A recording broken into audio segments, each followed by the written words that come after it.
Estamos hoje no 62º dia da exposição bíblica aos Efésios. O tema de hoje é habitação de Cristo no coração. Efésios capítulo de número 3, versículo de número 17.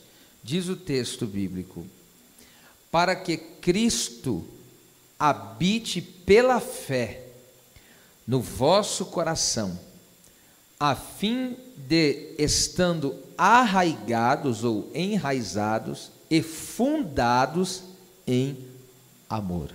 Pode ocupar o assento, glorificando sempre o nome de Jesus.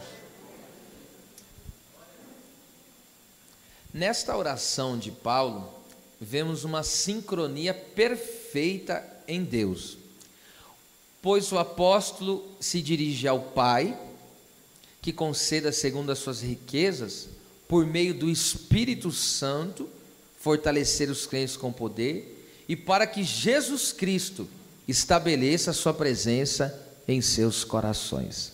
Então você vê que há uma sincronia do Pai, do Filho e do Espírito Santo, e o apóstolo pede essa manifestação de Deus na vida dos crentes. E Paulo, depois de ter pedido para Deus fortalecer os crentes com poder, ele faz esse segundo pedido, para que Cristo habite pela fé no vosso coração. Essa palavra habite, ela é muito poderosa, o significado dela. Significa residência fixa, habitar permanentemente. Perceba que residência fixa e habitar permanentemente significa a mesma coisa. E por que eu dou dois significados diferentes? Porque existem pessoas que compreendem melhor com outra palavra, por isso que eu uso essa dinâmica também. Isso é chamado também de pleonasmo, tá? Onde você usa duas palavras para falar a mesma coisa, tá? Tudo isso é pedagógico, é para o bem de vocês mesmo, tá? Então vamos lá, residência fixa, habitar permanentemente, é viver, morar de forma definitiva. É habitar a ponto de influenciar, impelir a pessoa. Você sabe que a palavra impelir significa fazer avançar a força, ou seja, empurrar. Agora entende por que tem crente que não para? Porque ele é empurrado pela presença de Deus. e governar. Então, olha só, esse habitar fala da influência, ou seja, de ser impelido e de ser ainda governado. Então o apóstolo está pedindo para que o Senhor venha habitar, que Cristo habite nesse coração, ou seja, ele não está falando que ali o Senhor venha fazer uma visita, ele seja um morador fixo, é uma morada permanente, a ponto de que agora esse coração é influenciado, esse coração é impelido, ou seja, ele avança na força da presença de Deus. Esse coração agora ele é governado, ou seja, ele tem um líder, e esse líder é o Senhor Jesus Cristo. Você sabe que a palavra governo significa isso, é ser liderado por alguém. Então nós estamos debaixo desse governo, tá certo? Do Senhor. Então perceba, ser fortalecido no homem interior pelo Espírito Santo resultará em um estabelecimento de Cristo em nossos corações, ou seja, Cristo fixando moradia em nossos corações, nós seremos governados, impelidos por Ele. Nós somos casa de Deus, a Bíblia nos apresenta assim, 1 Coríntios 3, 16 e 17, que nós somos morada de Deus, nós somos templo do Espírito Santo. E aí surge uma pergunta: e como Cristo habita nos nossos corações? Perceba, se nós já somos casa de Deus, morada do Espírito Santo, por que Paulo pede para que Cristo habite no coração? Então aqui está um mistério muito grande. E como que Cristo, volta a refazer a pergunta, e como Cristo habita nos nossos corações? Através da palavra. Então, eu sou morada de Deus, eu sou casa de Deus, eu e você que cremos em Cristo, temos habitação do Espírito Santo, mas Paulo está dizendo para que haja um fluir da presença real de Cristo no coração ali dos crentes. E como é que Cristo habita, faz morada, faz residência no meu coração? Somente através da sua poderosa palavra. Veja isso comigo em João capítulo 14, versículo 23, veja só. Jesus respondeu e disse-lhe: se alguém me ama, guardará a minha palavra, e meu Pai o amará, e viremos para ele e faremos nele morada. Então não tem como Jesus estabelecer residência fixa em nossa vida se não for por meio da guarda da palavra.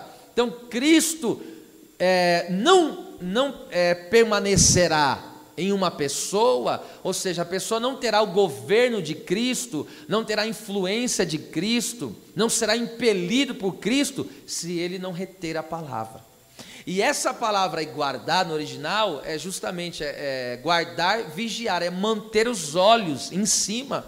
Então, agora entende porque que Deus mandou Josué meditar na palavra de dia e de noite? É colocar os olhos na palavra e não deixar escapá-la do seu coração. É manter os olhos. E por que tem que manter essa vigilância? Ora, se eu tenho que manter vigilância, ou seja, esse guardar é manter a vigilância, para que alguém não tome, para que alguém não roube aquilo que foi plantado. Então, há uma palavra que foi semeada, e diariamente essa palavra vai sendo ministrada, porque, presta atenção, nós somos facilmente falíveis, e nós facilmente esquecemos da mensagem, nós esquecemos da palavra. Por isso há necessidade de relembrarmos a mensagem de Deus. Por exemplo, Deus falou: eu estou com você todos os dias. Deus não prometeu: não temas, porque eu sou contigo. E por que às vezes a gente passa a temer? Porque a gente esquece do que Deus falou. Aí, aonde entra o trabalho pastoral? Relembrar a palavra de Deus aos nossos corações. Porque às vezes no meio das dificuldades a pessoa esquece do que Deus já falou. É tremendo esse trabalho, tá? Analise isso comigo aqui agora. Então, o nosso relacionamento, segundo esse versículo 23 aí de João 14, o nosso relacionamento de amor com Cristo é medido pela palavra. Veja, se você me ama, aquele que me ama guardará. Então, como é medido o meu amor por Cristo? Olha lá. Então, o amor que se dá a Cristo é medido pelo meu relacionamento, ou pelo meu desejo, pela minha entrega, pela minha dedicação à palavra. Então tá certo, alguém diz: eu amo a Cristo, então me mostra a sua dedicação à palavra. Toda pessoa que diz que ama a Cristo, mas não é envolvido com a palavra, esse amor não é verdadeiro. Porque está aqui escrito claramente: se alguém me ama, guardará a minha palavra, e não deixará que ninguém a tome de seu coração.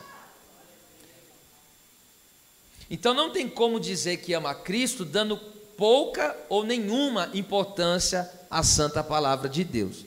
Até porque é a palavra de Cristo que evidencia é tornar clara a sua presença diária em nós. Então veja, a palavra de Deus torna clara a presença de Jesus diariamente nas nossas vidas. Então, o que torna a presença de Deus, a presença de Cristo clara na minha vida é o quê? O relacionamento que eu tenho com a sua palavra. Observe isso aqui, coisa tremenda. Jesus, em Mateus 28, versículo 19 e 20, ele falou para os discípulos: vocês pregam o evangelho no mundo inteiro, e ali vocês façam discípulos, batizando em nome do Pai, do Filho e do Espírito Santo. Olha o que ele diz: ensinando-as a guardar todas as coisas que eu vos tenho mandado. Que todas as coisas? A palavra, o evangelho. Então Jesus falou: vocês pregam a palavra, ensina eles a fazer o que com a palavra? Guardar. Aí o que ele diz? Eis que estarei convosco todos os dias, até a consumação dos séculos. Sabe quando nós sentimos a presença de Deus bem pertinho de nós? É no poder da sua palavra. Enquanto nós amamos a palavra, guardamos a palavra, recebemos a palavra, devotamos o nosso coração à palavra, a presença de Cristo se torna clara para as nossas vidas. Até porque quando fala que o verbo se fez carne, ou seja, a palavra se materializou. Entende? Então nós temos que ser conhecidos como o povo da palavra, gente. Nós temos que, a igreja de Jesus Cristo é conhecida como o povo da palavra. Nós somos um povo comprometidíssimo com a palavra de Deus. Então ele fala que para que Cristo habite no coração. Então como que Cristo habita no meu coração? Através da palavra. Agora vamos lá, coração. Aqui vai uma parte muito importante desse estudo, tá? Que eu vou dar uma atenção maior aqui agora. O coração, presta atenção, é o centro do intelecto, emoção e vontade do homem. Eu vou repetir, é importante você conhecer isso. No coração, tá certo? Nós temos o centro do intelecto, da emoção e da vontade do ser humano. Então diga comigo isso aqui, tá bom? É para você gravar e eu vou já te explicar. Diga intelecto, emoção e vontade. Então tá aqui, o coração é o centro disso, que eu acabei de explicar. E vamos lá, explicando o que é o intelecto. Deus nos fez seres inteligentes, nós temos intelecto. Inteligência, o que é inteligência? É compreensão que leva à ação correta. Por que nós conseguimos fazer as coisas de forma devida? Porque você compreende e passa a agir de forma correta. Isso se chama inteligência, tá? Estou fazendo de uma forma bem resumida. Agora, emoção. Emoção, ou seja, ou você está alegre ou você está triste. Ou você tem medo ou você tem coragem. Ou você tem amor ou você tem ódio. Você está em paz ou está perturbado. Essa é a área que trabalha as emoções. E agora a vontade. A vontade fala do querer, do escolher. Um exemplo, Faraó e Jesus Cristo. Deus não falou para Faraó, solta o meu povo, só que a Bíblia diz que ele endureceu o coração. Então, ele escolheu endurecer o seu coração e não fazer a vontade de Deus. E agora Cristo? Cristo, ou seja, ele renunciou à sua própria vontade e falou: Pai, se possível for, faça de mim o cálice sem que eu beba, mas seja feita a tua vontade. Então veja só que coisa tremenda.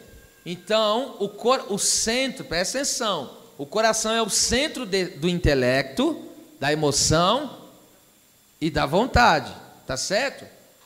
Só que nós entendemos que após o pecado, a Bíblia diz pelo menos 3 coisas sobre o coração. Porque quando Deus fez o homem correto, Deus fez o homem reto. Só que agora com a entrada do pecado, desregulou. Em vez da pessoa usar a sua inteligência para fazer a coisa certa, o que ele faz? Ele usa a sua inteligência de forma astuta. Em vez de a pessoa usar a sua emoção para amar, ela usa para odiar. Em vez de ela usar a sua vontade para escolher fazer a vontade de Deus, ele escolhe fazer a sua própria vontade. Então, a entrada do pecado desregulou tudo. E agora, olha o que virou o nosso coração. E eu estou sendo incisivo, estou sendo repetitivo, porque eu sei que isso não são coisas que a gente fala num culto normal, explica. Geralmente o pregador entrega e quem entendeu, entendeu. Não tem essa paciência aqui, que eu estou tendo de explicar palavra por palavra. Entende? Então agora veja só. Então o pecado desregulou tudo. Então após o pecado, a Bíblia fala pelo menos aqui 3 coisas sobre o coração. Primeiro, o coração se tornou duro. Ezequiel 33, 26 diz: o coração de pedra. Por que coração de pedra? Porque está morto. Pedra tem vida? Então o coração do homem está morto. E pelo coração do homem estar morto, ele não se submete ao senhorio de Deus. Aí Deus fala, ele fica rígido, duro, tá certo? Porque está morto. Segunda coisa que a Bíblia fala sobre o coração insensível, que está lá em Isaías capítulo 6, versículo 10, o texto fala: engorda o coração. O que é engordar? É gordura, você percebe que a parte do seu corpo onde tem mais gordura é onde você menos tem sensibilidade. E aí a gordura fala do quê? De soberba. Então o homem, quando ele fica soberbo, ele passa a rejeitar a Deus. Ele perde a sensibilidade de ouvir a voz do Senhor. Por quê? Porque a palavra não entra mais, porque agora está cheio de soberba, ele se acha autossuficiente. Isso está escrito em Deuteronômio 32:15.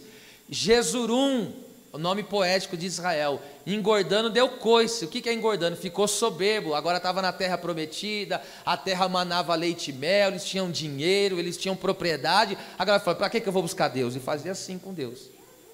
Começaram a dar coices em Deus, começaram a rejeitar a lei de Deus. Então o coração do homem se tornou insensível. Terceiro, esse aqui acredito que é o pior. Agora, olha só, na verdade é o conjunto da obra. Em Jeremias 17:9, o coração é enganoso e perverso, mais do que todas as coisas. A palavra enganoso significa torto, traiçoeiro. Agora entende onde as pessoas maquinam mal? No coração.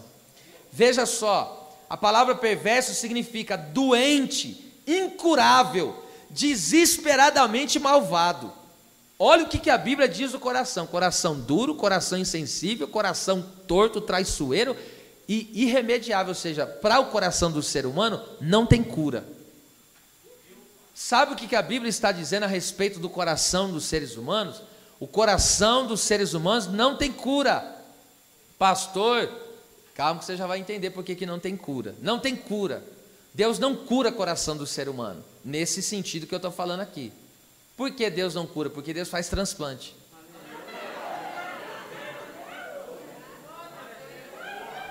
Estou tendo que adiantar porque eu vi que alguém ficou assustado, que eu falei que Deus não cura coração. É claro que Deus não cura coração, Deus faz um novo. Eu tive que explicar porque eu vi que tem gente que ficou preocupado. Mas volta aqui. Olha isso aqui. Por isso Jesus disse do coração. Olha lá, presta atenção. Por que Cristo tem que habitar no nosso coração através da palavra? Olha o que Jesus disse do coração. Está aqui, ó, Mateus 15:19. Isso é muito profundo que eu vou te falar. Porque do coração, olha lá, procedem os maus pensamentos, é intelecto, né? Mortes, adultérios, prostituição, furtos, falsos testemunhos, blasfemas. Aí você pode acrescentar fraquezas, carnalidade. Entende? Então, a palavra procede, aí, olha como que isso é violento. A palavra procede significa ser nascido de. Então, o que Jesus está querendo dizer? O problema do ser humano está na onde? Está no coração. Após o pecado, a maldade nasce do coração do ser humano. O ser humano por si só é mau. O coração do ser humano é mau. E desse coração maldoso sai o quê? Sai tudo aquilo que é ruim, tudo aquilo que é torto, tudo aquilo que é perverso. Essa é a realidade do ser humano. Agora entende por que Deus não cura o coração de ninguém? O coração do ser humano não tem cura. Não há o que ser feito mais nesse coração. E agora perceba o que Deus faz. E aí vem a pergunta, então, se não há cura, onde está a solução para este problema? Salmo 51:10. Davi orou: cria em mim, ó Deus, cria em mim, ó Deus, um coração puro e renova em mim um espírito inabalável.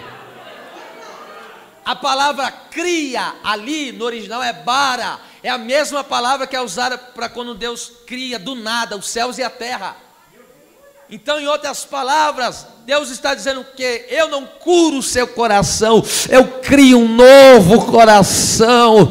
Davi está dizendo, presta atenção, quando Davi ora isso, Davi, ele tinha acabado de cometer um adultério e mandado matar a esposa, aleluia, de Batseba, e ele está desesperado porque o seu coração é maldoso, ele está desesperado porque o seu coração é traiçoeiro, mas ele fala: o único jeito de eu me livrar desse mal é cria em mim, ó Deus.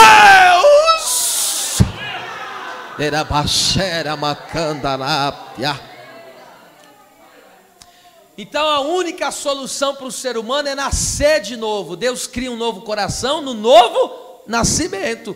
É por isso que em Cristo nova criatura é. as coisas velhas se passaram, e eis que tudo se fez novo. Então aqui, no novo nascimento, quando a pessoa entrega a vida para Cristo, o Senhor não conserta o coração da pessoa, presta atenção, você se torna uma nova criação. É uma nova criação, você recebe agora um novo. Por quê? O velho homem está ligado a Adão, só que o novo homem está ligado a Jesus Cristo. O velho Adão é terreno, mas e o último Adão, que é Cristo, é celestial. Assim como nós trouxemos a imagem do terreno, do carnal, nós hoje trazemos a imagem do espiritual, que é Cristo. Todo ser humano nasce com a tendência pecaminosa, sim ou não? Herdou de Adão, já nasce com o coração arruinado, já está lá. É questão de tempo para se manifestar o pecado, porque ele já tem uma natureza caída, entende? Agora, quando nós passamos a crer no Cristo ressurreto, aleluia, aquele Cristo puro, o Cristo santo, o Cristo verdadeiro, então o Senhor passa a criar em nós um novo coração. Nisso é isso que nós chamamos de o novo nascimento. Agora perceba aí, ao nascer de novo, o Espírito Santo passa a habitar na pessoa, onde ela é fortalecida com poder, que assim vai resultar na moradia de Cristo no coração pela palavra, entende? Então não basta eu nascer de novo, eu tenho que fazer do meu coração o quê? Morada de Cristo, através do quê? Aí coloca aí, não está, e coloca aí rapidinho, Provérbios 4, 23, que vocês vão entender melhor. É lindo demais isso aqui, eu estou impactado com essa palavra. Provérbios 4, 23, ó, sobre tudo que se deve guardar, guarda o quê? Guarda o coração, porque dele procedem as saídas da vida. Cristo me fez uma nova criatura, mas enquanto eu estou nesse corpo, eu posso pecar, falhar e posso deixar que coisas ruins venham no meu coração. Mas aí o que a Bíblia diz? Guarda o teu coração, guarda o teu coração. E como que eu vou guardar o coração? Tendo a palavra, retendo a palavra. Olha o que o salmista diz: escondi a tua palavra no meu coração. Eu escondi, diabo nenhum vai roubar a palavra do meu coração, luta nenhuma vai roubar a palavra do meu coração, a palavra está escondida.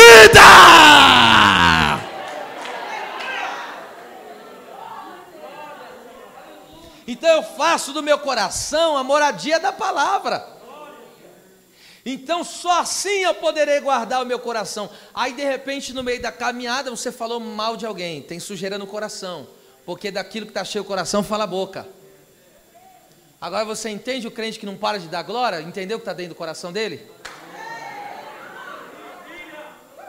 Não adianta, tudo que está dentro do coração, mais cedo ou mais tarde se manifesta pelos lábios. Você quer conhecer alguém? Comece a conversar com ele. Você quer saber se o coração dele está cheio de novela, cheio de futebol? Ele só vai falar disso, porque o coração está cheio. Agora quer conhecer quando alguém está cheio de Deus? Aleluia, Shebarácia.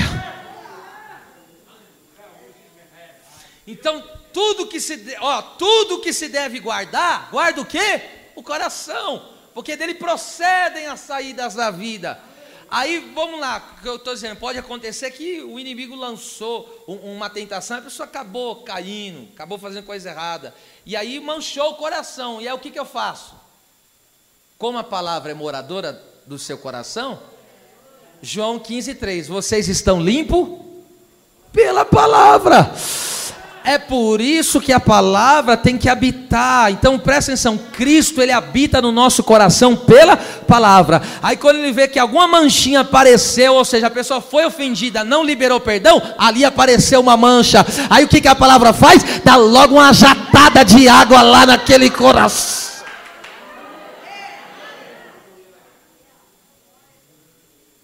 É violento isso, viu? Então agora a pessoa, então entenda isso aqui, a pessoa que agora, ele escondeu a palavra no coração, ou seja, Cristo está morando no coração dessa pessoa. Ou seja, agora essa pessoa é influenciada pela palavra, essa pessoa é governada pela palavra, essa pessoa é instruída pela palavra, aleluia. Essa pessoa é movida pela palavra. Então o intelecto, ou seja, agora o centro, presta atenção, é por isso que no homem caído, quem que é o centro do homem caído? É o eu, é ele próprio, tudo gira em torno dele. O intelecto dele vai girar em torno dele, entende? As emoções dele vai girar em torno dele, a vontade dele vai girar em torno dele. Agora, como eu nasci de novo, como eu sou uma nova criatura, quem que é o centro do meu coração? Quem que é o centro da minha vida? É Cristo, é a sua palavra. Coisa violenta demais isso aqui. Isso aqui, irmão, isso aqui tira toda aquela vestimenta de ovelha que ainda tem um coração de lobo ainda. Uma mensagem como essa aqui, agora você entende que Jesus tanto batia nos fariseus. Mateus 15, no mesmo contexto aí que eu li, o 15, 19, 15, 8, 15, 7 ao 9, fala: vocês me honram com o lábio, mas o coração está longe. Agora entende por que o reino se manifesta no nosso interior, dentro de nós? Jesus precisa tratar sempre desse coraçãozinho, viu? Eu estou batendo aqui, mas você sabe que é a parte espiritual, não é necessariamente essa vulva que bate, mas todo mundo já entende, então por isso que eu faço isso. Quando falo da mente, coloco a mão aqui, do coração aqui, para vocês compreenderem melhor. Então tá aí, agora, perceba que, então nós somos, é por isso que eu digo e não me canso de dizer isso, nós somos movidos agora por esse governo de Cristo, que é através da sua palavra, tá certo? Glória a Deus. Você vê como que há essa sincronia do Deus vivo trabalhando, e a palavra é a espada de quem? Do Espírito. Você vê, é uma sincronia que não dá para desgrudar, tudo trabalha junto, é uma coisa impressionante. Agora ele diz aí no versículo ainda 17, perdão, habite no vosso coração através do quê? Da fé. Então, pela fé. A palavra fé, em resumo, significa convicção da verdade, ou seja, não há dúvida, você tem certeza daquilo, isso é fé. E também fala do caráter de alguém em que se pode confiar. Então, a nossa fé, presta atenção, está em uma pessoa, e essa pessoa se chama Jesus Cristo, porque Cristo é a verdade e Ele é fiel. Nós temos convicção da verdade e depositamos toda a nossa confiança nele, tá certo? Então, essa é a nossa fé. Qual é a nossa fé? De que tudo que Deus falou é verdade. Ele é a própria verdade. E nós sabemos que Ele não falha. E como Ele não falha, Ele nunca mentiu, e nem pode mentir, o que a gente faz? Coloca a nossa confiança nele. Ele não diz que todo aquele que crê em Cristo será salvo. O que você fez? Colocou a sua confiança nisso. Entendeu o que é fé? É você ter a convicção. E agora, presta atenção. Você ter a convicção de que Jesus é Deus, de que Jesus é o Senhor, de que Jesus é o Salvador. E aí você tem tanta convicção que você fala: eu entreguei minha vida nas tuas mãos. Eu deposito toda a minha confiança no Senhor. Está aí a fé, isso aí é fé. E a fé, por sua vez, escute isso, a fé, por sua vez, sendo assim, né? A fé, por sua vez, é a base do relacionamento com Deus. É impossível se relacionar com Deus sem fé. Vamos ler isso aí? Hebreus 11:6, texto conhecido, hein? Ora, sem fé é impossível agradar-lhe, ou seja, agradar a Deus. Então ninguém pode agradar a Deus, ser agradável diante de Deus, se não for por intermédio da fé. Porque é necessário que aquele que se aproxima de Deus creia que Ele existe e que é galardoador. Galardoador é recompensador dos que o buscam. Percebe isso aqui comigo. Aí o texto diz: ora, sem fé é impossível. A palavra aí é impossível, meus irmãos, significa sem força, fraco, incapaz de ser feito. Logo, o ser humano por si só, ele é impotente. Não tem força para vencer a carne, que é o pecado, não tem força para vencer o mundo, nem muito menos Satanás e os demônios. A fé em Cristo nos faz agradar a Deus. A exemplo disso está Enoque, no versículo 5 aí desse capítulo 11 diz: e Enoque andou com Deus e alcançou testemunho de que agradara a Deus, e Deus o trasladara. Esse é o exemplo de conduta. A igreja também está andando pela fé, está caminhando com Deus, andando com Deus, honrando a Deus, vencendo a carne, vencendo o mundo, vencendo o pecado, porque esta é a vitória que vence o mundo, a nossa fé. E assim como naqueles dias o pecado estava se proliferando, o povo estava cheirando mal as narinas de Deus, mas existia um Enoque que agradava a Deus, que andava pela fé. A única maneira de vencer o mundo, a carne, o pecado, é somente pela fé, é olhando para Deus, é confiando em Deus, é dependendo de Deus. E assim vai acontecer conosco. A exemplo de Enoque, irmão, ele é um tipo da igreja, ele foi arrebatado sem ver a morte, foi transformado e subiu para a glória. E a igreja anda pelo que agora? Pela fé, nesse mundo pecaminoso, nesse mundo que jaz no maligno, entende? Mas nós vamos vencendo a carne, nós vamos vencendo a tentação, nós vamos vencendo o inimigo, nós vamos vencendo, aleluia, tudo e todos, pela fé no nosso Cristo, porque quando eu olho para Jesus, o Senhor da vitória, aquele que me faz ser mais que vencedora, aleluia. Eu passo o que? Agradar a Deus. Ninguém conseguirá ter uma vida que agrada a Deus, uma vida que é perfumada pelo sangue do Cordeiro, se não for olhando para Cristo. É por isso que nós olhamos, não é para um Cristo surrado, não é para um Cristo caído, não é para um Cristo que está numa cruz, não. Ele já passou por esse processo, ele já venceu. Hoje o meu Cristo está à destra do Pai, cheio de glória e majestade, e esta é a âncora da minha alma. Eu tenho a minha fé no Senhor. Narashera macandarácia. Glória a Deus. Então o ser humano por si só é impotente. Agora veja o que a Bíblia diz em Lucas 18, 8. Quando vier, porém, o Filho do Homem, achará fé na terra? Ali, ele está falando de um contexto de perseverança em oração. E aí ele está dizendo que quando o Senhor voltar, ele vai achar fé na terra. Por quê? Porque só pode agradar a Deus quem está na fé. E ele está perguntando, quando ele voltar, ele vai achar os homens vencendo o pecado? Quando ele voltar, ele vai achar os homens vencendo o inimigo? Pelo testemunho da sua palavra, pelo seu sangue poderoso? Ele vai achar as pessoas assim? Então é isso, entende? A base do nosso relacionamento com Deus é a fé. Aleluia. E é por isso que hoje Deus está aumentando a sua e a minha fé. Recebe esse aumento de fé na sua vida, porque a fé começa como um grão de mostarda, mas ela vai crescendo, crescendo, crescendo, crescendo, crescendo. Esse Deus, ele é galardoador, creia. O Deus que fez a promessa é fiel para cumprir. Ele falou que ia vir na terra pagar o preço pelos pecados e pagou. Ele agora falou que vai subir para o Pai e depois vai nos resgatar, e ele vai cumprir essa promessa. Continue buscando a Ele, perseverando nele, porque você vai ser recompensado pela fé. Glória a Deus. Então todo aquele que permanecer nessa fé será recompensado. Qual vai ser a nossa recompensa? Dentre tantas, mas a melhor de todas é a vida eterna com Ele. Nós seremos recompensados com essa bênção. Agora veja, parte B do versículo 17. Vou ler todo o versículo. Para que Cristo habite pela fé no vosso coração. Então veja, a base desse relacionamento é o quê? A fé.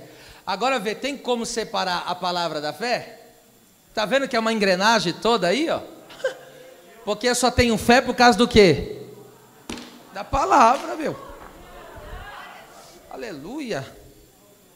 E por isso quando eu digo aqui que que eu vou fazer outro culto de estudo bíblico aqui, você tinha que pular dessa cadeira de alegria aí. Tá? Modo de dizer fazer, né? O culto é a Deus. Agora, vamos lá. A fim de que estando, olha lá, arraigados e fundados em amor. Oi, tá vida, que lindo isso. Arraigados. A palavra aí, arraigados, significa, olha isso aqui, enraizar. Estar enraizado em, receber força da raiz. A raiz garante a vida, o crescimento e os frutos da árvore. Perceba, é por causa da raiz que a árvore tem vida, cresce, ou seja, desenvolve e ainda dá fruto. Agora veja isso aqui, Jesus falou isso, ó. João 15, 4 e 5. Pega isso aqui, ó. Olha que Jesus falou, ele é a videira e nós somos os ramos. Aqui a tradução diz vara. Ramo é o galho, tá certo? Estai em mim, guarde essa palavra, eu já vou dar o significado. E eu em vós. Como o ramo de si mesmo não pode dar fruto. Porque se você tirar aquele ramo, aquele galho de árvore, o que acontece com ele? Seca, morre. Ele não tem mais vida, não cresce e não dá fruta. Então, enquanto aquele galho permanecer enraizado, enquanto ele permanecer recebendo, a vida da raiz, é por isso que Jesus diz: estai em mim. Agora veja, não é só eu estou em vocês, não é só vocês estão em mim, eu estou em vós. Como a vara de si mesmo não é capaz de dar fruto, se não tiver na videira, assim também vós, se não estiverdes em mim. Aí esse texto lindo, eu sou a videira, vós, varas, ramos.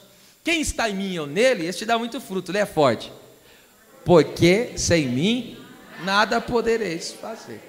Então, voltando ao versículo 4, o que significa aí estar em mim? A palavra estar em mim significa permanecer, ser sustentado.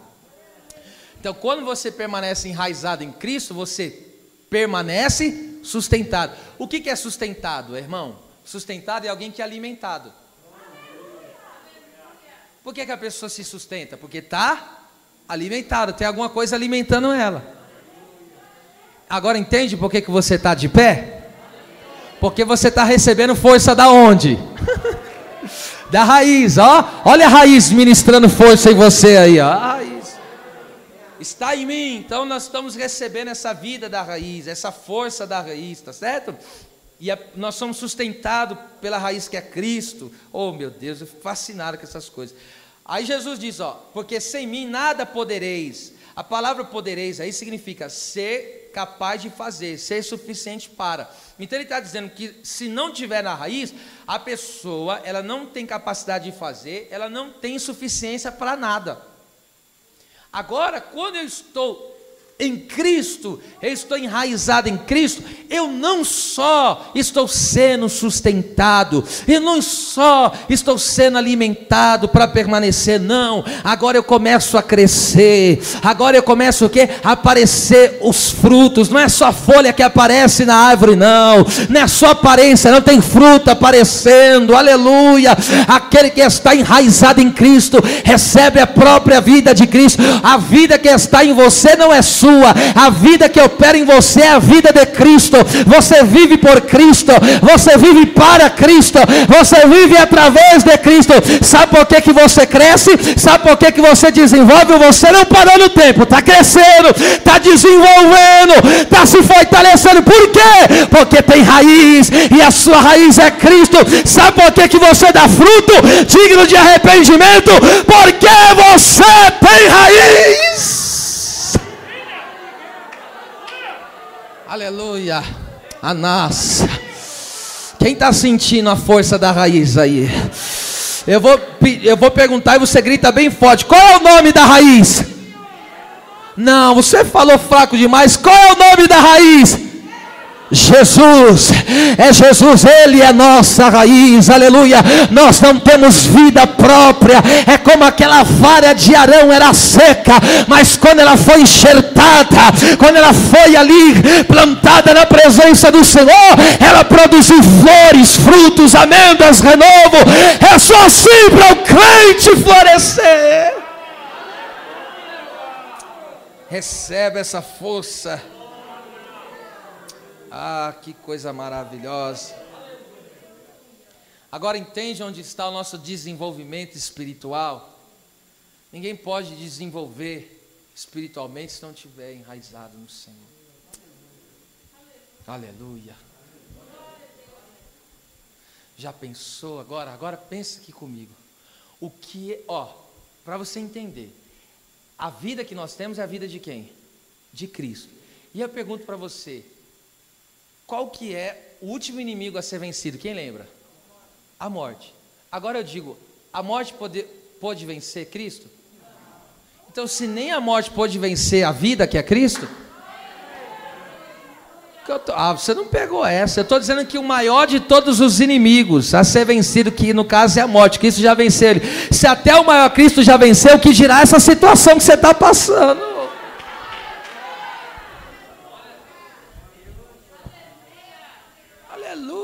É a vida do Senhor.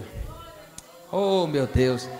Nesse mundo cercado por fraquezas e desânimos, aí vem Cristo aqui nessa noite e fala: você tem raiz, meu filho, você está enraizado na minha presença. Aí o crente vai recebendo a vida do Senhor. Quando aquele crente ele pensa, agora eu não vou resistir, aí Deus fala: receba esse alimento, receba esse sustento. Aí o crente fala: eu não vou dar conta de fazer, eu não vou dar conta de realizar. Aí Jesus fala: sem mim você não ia poder mesmo não, mas agora recebe isso aqui, você está na minha presença.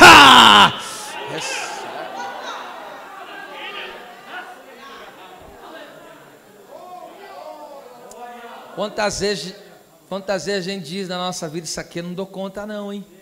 Aí vem Jesus e fala: comigo você pode, comigo você consegue, porque você é sustentado por mim, você é alimentado por mim, diz o Senhor.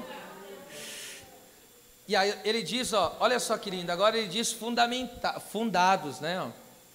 Ele não só diz, oh meu Deus, ele não só diz arraigados, ele diz fundados. Aqui fundados, escute aí, é lançar uma base para construir, consolidar, levar a ficar firme em. Paulo usa aqui duas metáforas. Qual é a primeira metáfora que ele usou? Da botânica. Ele fala que nós somos arraigados, ou seja, como se fosse uma árvore. Só que agora ele está usando uma outra metáfora da construção civil, que é, o que é a construção civil? Esse prédio aqui é a construção civil. Não tem um alicerce aqui embaixo? Esse alicerce não mantém toda a construção de pé? E agora eu pergunto, com esse alicerce aqui, humanamente falando, né, só Deus pode mover isso aqui, mas humanamente falando, alguém pode mover isso aqui? Está bem fixo, não está?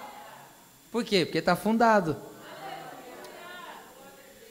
Então, ou seja, no exemplo, na metáfora da botânica, no caso aí de ser arraigado, fala que nós recebemos a vida de Cristo.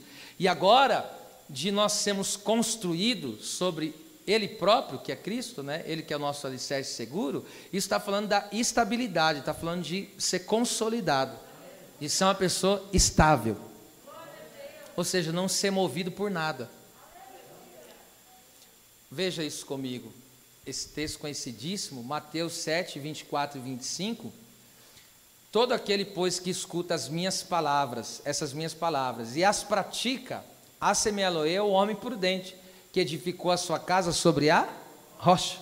Olha lá, guarde isso, desceu chuva, correram rios, assopraram ventos, e combateram aquela casa, e não caiu. A razão, por que não caiu? Estava? Entende por que o crente não cai? Você não entendeu, você entende por que a sua casa não cai? Escute, aqui ele fala sobre 3 coisas. Isso aqui é lindo, gente. Ele fala sobre 3 coisas. Ele fala sobre chuva, ele fala sobre rios, ele fala sobre ventos. Chuva é aquilo que vem do alto. Rios é aquilo que está na terra, por baixo. E agora vento é aquilo que é invisível. Aqui, presta atenção, quando ele fala aqui chuvas, rios e ventos, ele está falando o quê? Chuva está falando das provações que vêm de Deus. Porque Deus prova o seu povo. E qual é a finalidade de Deus provar o seu povo? Para Deus nos purificar e aperfeiçoar o caráter da nossa fé. Quando Deus manda aprovação para nós, não é para a gente se perder, jamais. A aprovação que vem de Deus é para quê? Para trazer para a superfície a sujeira que está no coração.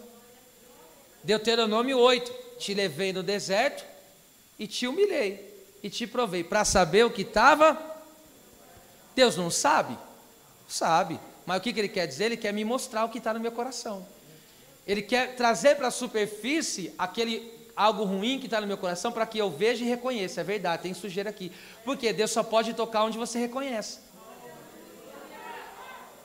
Se você não reconhecer o pecado, Deus não toca. Lembra que Isaías falou? Ai de mim que vou perecendo, porque sou um homem de lábios impuros. O anjo tocou na onde? No lábio. Enquanto não reconheceres o pecado, onde está pecando, Deus não purificarás. Agora, entende? A aprovação vem de Deus. Só que a aprovação de Deus, ela vem para quê? Vem para purificar o ouro. Vem para tirar as impurezas do ouro. Entende? Quando Deus provou Abraão pedindo seu filho Isaque, qual era a intenção de Deus? Aprovar, aperfeiçoar o caráter da fé de Abraão. Então a chuva, tá certo? A chuva, para aquele que ouve e pratica a palavra, a chuva não derruba a casa dele. Jamais. Pelo contrário, só leva ele para mais perto. A aprovação que vem de Deus nunca me tirará dele, me levará para mais perto dele. Agora não confunda a aprovação de Deus com a aprovação do homem. Exemplo, Jonas pegou prova com a própria mão. Aí Deus não tem nada a ver com isso. Tem coisas que Deus não quer que eu passe, mas a pessoa que pega com a própria mão. Então não culpe Deus, até porque Ele nunca tem culpa de nada. Agora correm rios. Esse correm rios aqui está falando das dificuldades naturais dessa terra, porque rios são coisas naturais. E fala do quê? Em resumo, fala de problemas de saúde, questões do trabalho, família. Então aqui esses correm rios, está falando dessas provações dessa área, dessas dificuldades que enfrentamos nessa área. Às vezes tem pessoa que está aqui, está enfrentando um problema de saúde, é os rios que está correndo. Está enfrentando um problema de crise financeira, é os rios que estão correndo. Está enfrentando problema dentro do lar. O que é isso? É o rio que está correndo. Só que quem ouve e pratica a palavra, a casa vai cair? Aleluia. Terceiro, vento. Alguém consegue enxergar o vento? Isso fala das forças espirituais. Agora está falando dos demônios aqui. São invisíveis, só que existentes. São reais.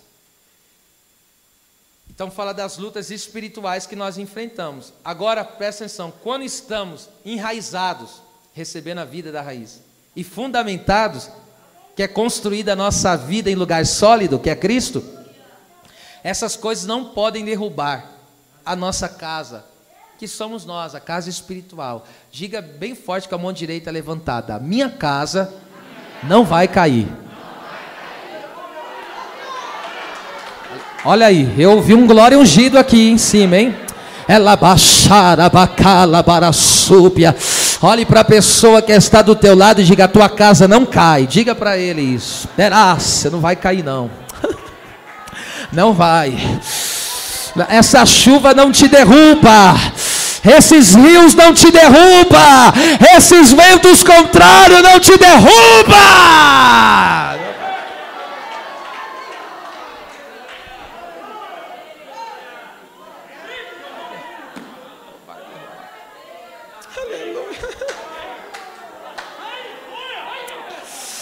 Chamandácia, calabaçanda, candarápia. Não vai. Deus me afirma aqui para liberar esta palavra profética. A tua casa não vai cair. Estou profetizando, o teu ministério não vai cair, tua família não vai cair, a tua fé não vai naufragar. Não vai. Tu recebe vida da raiz. Tu está bem fundamentado nele. Xenacicataracassai, peda passe para pássia, teracassai, erebaço.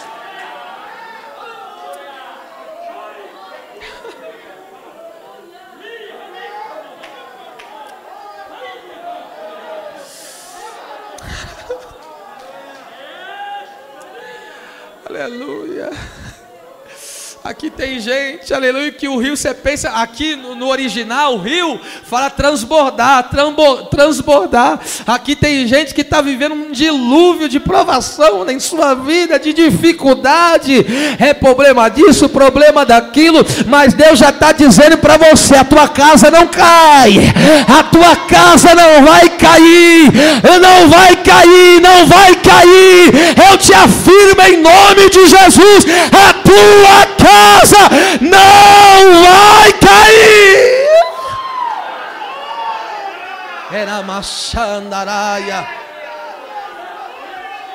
kenaraia subdefácia.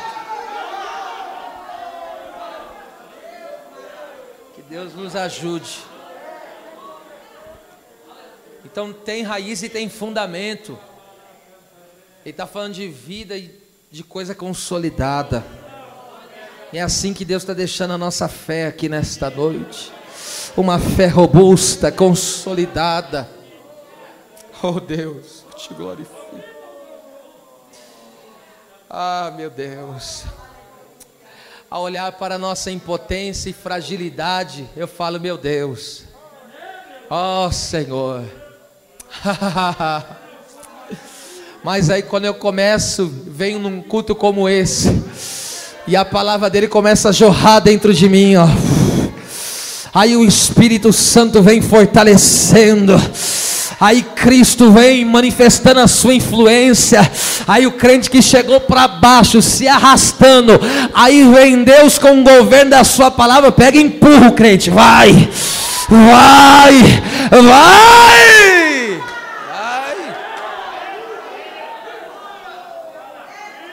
Aleluia.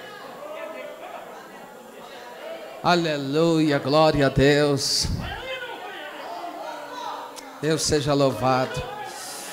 Você não vai entregar os pontos coisa nenhuma, você não vai desistir coisa nenhuma, você não está desamparado, você recebeu vida e está bem fundamentado. A obra que Deus fez é uma obra sólida, a obra que Deus fez em tua vida é uma obra firme. Encerrando. Então, 3:17, encerrando. Para que Cristo habite pela fé no vosso coração, que a palavra de Deus jorre em nosso coração, a fim de que estando arraigados, ou seja, recebemos vida da raiz, e fundados, estamos consolidados como uma construção firme. Agora veja qual que é o solo. Perceba, aqui tem uma terra, não tem? Tem a terra. Olha qual que é a terra que nós fomos construídos. Qual que é o nome da terra? Amor.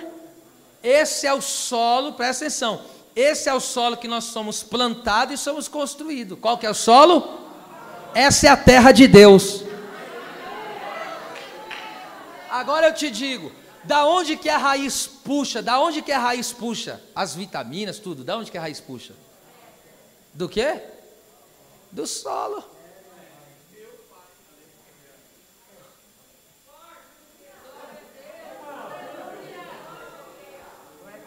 Agora, só para você entender o que eu quero dizer. Agora você entende? Presta atenção. Quando alguém é espremido, presta atenção. Estou tomado aqui. Quando alguém é espremido, presta atenção. Se você, dentro do nosso corpo, o que passa nas nossas veias? É o quê? Se você espremer alguém, o que vai sair dele? Tá certo? É como diz a Bíblia, espremer do nariz dá o sangue. Se você espremer do leite, vai dar o quê? Manteiga. Agora você entende? Deus é o que na Bíblia? É chamado do quê? Deus é. Agora, quando espremeu Cristo, o que saiu dele? Cristo não foi espremido, ou seja, se revelou que estava nele. Ele é puro amor.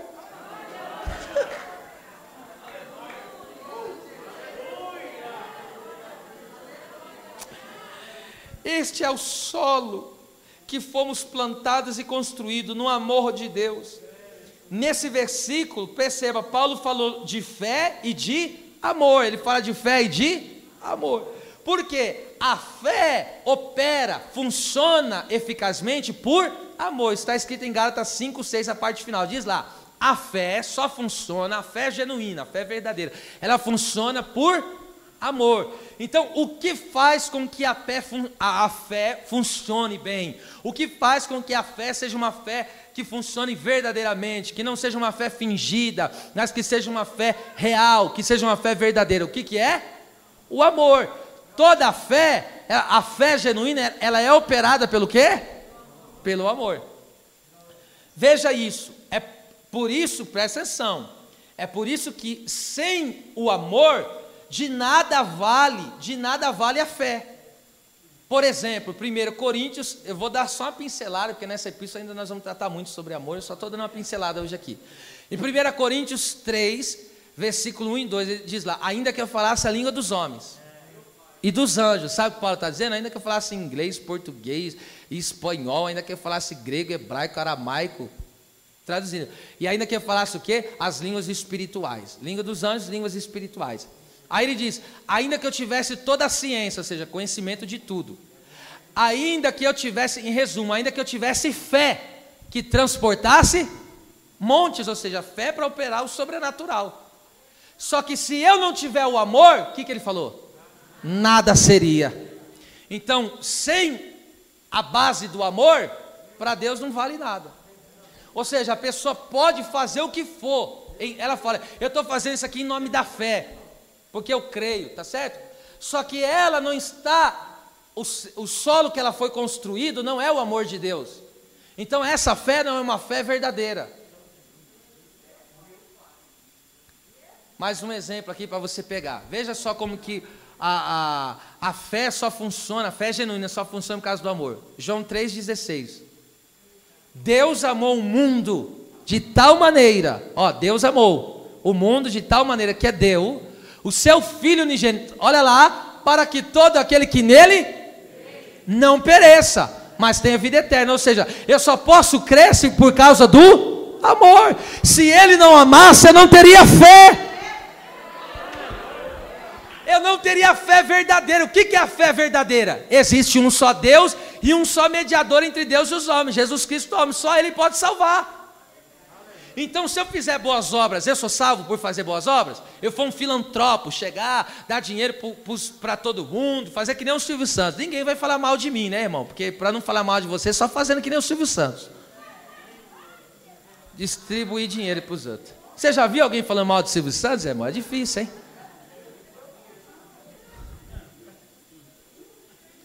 Mas não pega o fio da meada, não. Eu acabei falando. Vê isso aqui. Então, se não houvesse o amor, presta atenção, se não houvesse o amor de Deus, se não houvesse o amor, não existiria uma fé verdadeira, tá certo? Eu só posso ter uma fé operante, ou seja, eu só posso ter uma fé eficaz, uma fé que me faz ser salvo, porque Deus fez o quê? Amou. Se não fosse o amor de Deus, não teria uma fé genuína, não teria uma fé verdadeira. Agora aqui está o mistério, então você não pode esquecer, tem fé, tá certo, mas essa fé é operada pelo amor? Porque tem pessoa que chega aqui, vem aqui, glória, eu sou do manto também, mas estou dizendo, ela vem, profetiza tal, ela fala que tem fé, vai lá, profetiza, mas chega e não consegue estar em paz com a pessoa, não consegue liberar perdão, essa não é uma fé verdadeira. Está entendendo? Ainda que Paulo falou, ainda que eu profetizasse, se eu não tenho amor, adianta alguma coisa? Está vendo o solo que nós somos construídos? Este é o nosso solo, que nós somos construídos no amor de Deus. Então, aleluia, como esse é o solo que nós somos construídos, então, ou seja, o que vem de Cristo para nós é o quê? O amor. A minha oração aqui nessa noite é que nós devemos receber um batismo de amor aqui nessa noite. Ainda alguns não conseguiram entender a dimensão do que estou dizendo. Veja só, sabe por que as pessoas hoje têm medo? O próprio Jesus falou, ó, você não deve ter medo de ninguém, de homem nenhum, de situação nenhuma, você não tem que ter medo nem do inimigo. Jesus falou isso. Ele falou, você tem que ter medo, no caso ali, temor de Deus, porque é Ele que pode pegar a tua alma e lançar no inferno. Ou seja, se Deus é o meu Deus, eu não tenho que ter medo. Não tenho que temer. Aí presta atenção, coloca aí na RA, Revista Atualizada. Essa corrigida aqui fala temor, essa não está boa. Essa aqui está perfeita. Olha só, presta atenção. No amor não existe medo. Antes, o perfeito ou completo amor lança fora o... Então, quando eu recebo o amor de Deus, o que eu faço com o medo? Presta atenção, o medo é um problema. Por que o medo é um problema? Porque o medo produz tormento. Aqui, o medo, a pessoa fica com medo. E agora? O que vai ser da minha vida? Ou seja, está produzindo tormento. E agora o que vai ser do meu futuro? E agora o que vai ser da minha família? Então o medo está produzindo a pessoa ficar atormentada. E agora o que vai ser daquilo, que vai ser disso? E agora perceba, logo, aquele que teme não é aperfeiçoado no amor. Aperfeiçoado é completado. Agora entende isso aqui comigo, presta atenção que isso aqui é violento demais, gente, para a gente encerrar. O crente não tem que ter medo nem do passado, nem do presente, nem do futuro. Por que eu não tenho que ter medo do passado? Porque Cristo já pagou minha dívida. Ele já me perdoou dos meus pecados. Por que eu não tenho que ter medo do presente? Porque Jesus falou, estou com vocês todos os dias, até a consumação dos séculos. Então não tema o que você passou e não tema o que estás passando agora. Não tema essa luta, não temas essa dificuldade, não tenha medo desse problema, porque Cristo garante a presença.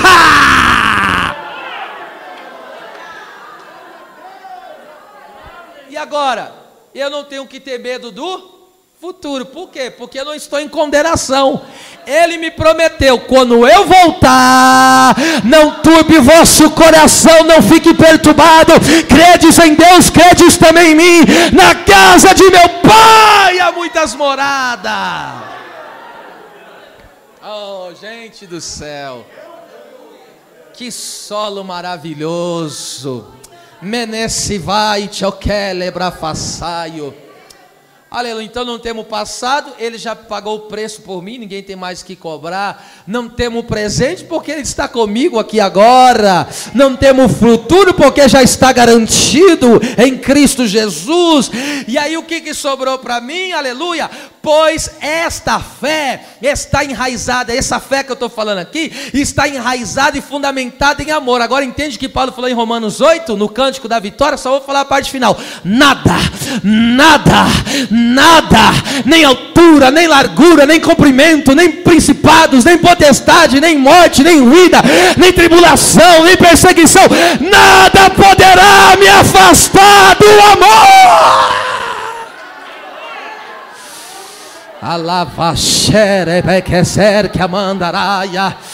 Porque nada pode me afastar do amor de Cristo, do amor de Deus revelado em Cristo. Por quê? Porque o amor lança fora.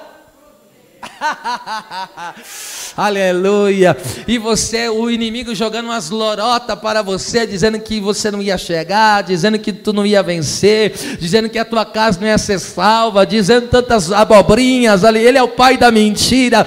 Aí vem Jesus e fala, estou te enchendo do meu amor.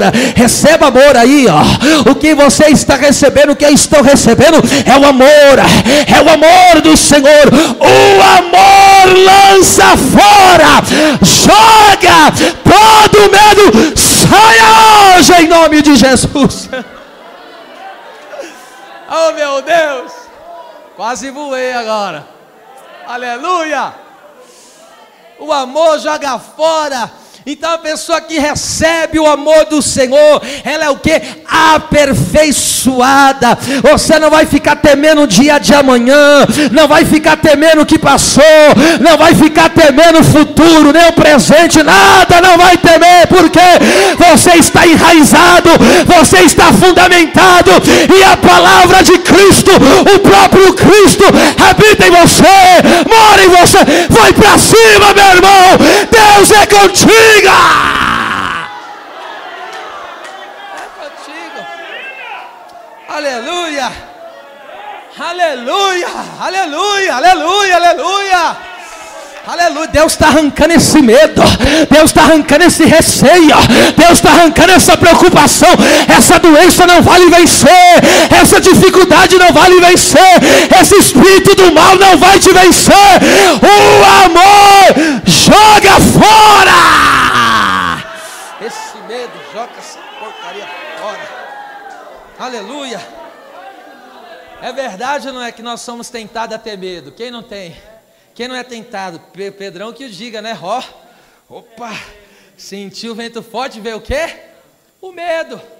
O medo fez ele o quê? Afundar. E quem que resgatou ele? Quem é que levantou ele? O amor. O amor a séria, pelo amor de Deus. Quando o Pedro estava afundando por causa do medo, o amor chegou lá e e puxou ele. O próprio amor desceu lá e falou: vem cá. E já puxou ele. Aleluia, glória a Deus. Glória seja dada ao Senhor. Eu encerro esse estudo dizendo, a exemplo do apóstolo Paulo, possamos orar por essa manifestação de Deus em nós. Tá certo? Que agora, quando você que vai encerrando, quando fores orar pelo irmão, pelo servo de Deus, pela igreja, quando for orar por alguém da tua casa, ore para essa manifestação de Deus. Fala: Deus, fortalece ele com o teu poder, no homem interior,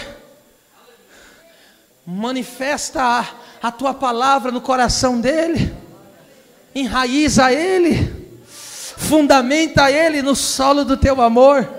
As palmas, louve Jesus.